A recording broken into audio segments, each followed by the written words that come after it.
ایک یہ سوال سامنے آیا، کیا روحوں کو قبض کرنے والے فرشتے کا نام اسرائیل ہے؟ اگر اس کا نام اسرائیل ہے تو ثبوت کیا ہے، دلیل کیا ہے؟ یہ ایک سوال آیا۔ اس سلسلے میں یاد رہے کہ کسی مرفوع صریح حدیث میں یہ واضح نہیں ہے کہ نبی پاک نے فرمایا اسرائیل روحیں قبض کرتا ہے۔ حضرت اسرائیل کا نام ہے، لیکن ملک الموت کے طور پر اسرائیل کا نام یہ کسی مرفوع صریح حدیث میں ثابت نہیں۔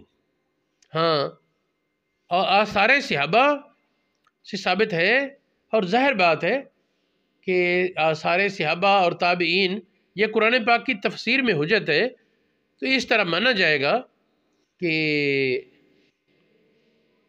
اس طریقے سے مانا جائے گا تفسیر کے تحت، کل یتوفاکم ملک الموت الذی وکل بکم، تو موت کا فرشتہ جو تم پر مقرر ہے وہ فوت کرتا ہے۔ اس آیت کی تفسیر میں بہت سے حضرات نے بیان کیا کہ اس سے مراد اسرائیل ہے، اور یہ بات صحابہ سے بھی منقول ہے اور تابعین کی ایک جماعت سے منقول ہے، اور چونکہ اس کا خلاف کسی سے ثابت نہیں تو ظاہر ہے کہ اس پر اعتماد ہوگا۔ اور اہل سنت کی اکثریت، اہل سنت کا تو موقف یہی ہے، اہل سنت کا موقف یہی ہے کہ حضرت اسرائیل ہیں، یہ جن کتابوں میں موجود ہے کہ حضرت اسرائیل ان کا نام ہے موت کے فرشتے کا، وہ میں پیش کرتا ہوں۔ تفسیر سمرقندی، فقی ابو اللیث سمرقندی کی تفسیر، یہ بڑے اکابر علماء سے ہیں۔ تفسیر ثعلبی،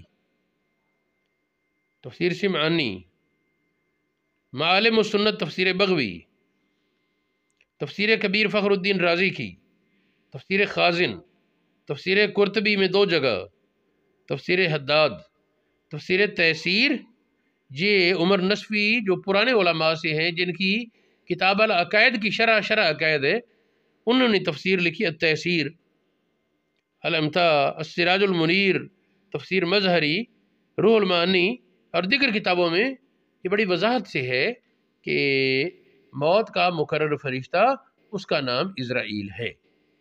اور تفسیر روح المعانی کے الفاظ یہ ہیں، الذی ذہب الیہ الجمہور، جمہور علماء کا جو موقف ہے وہ یہی ہے کہ حضرت اسرائیل روحیں قبض کرتے ہیں۔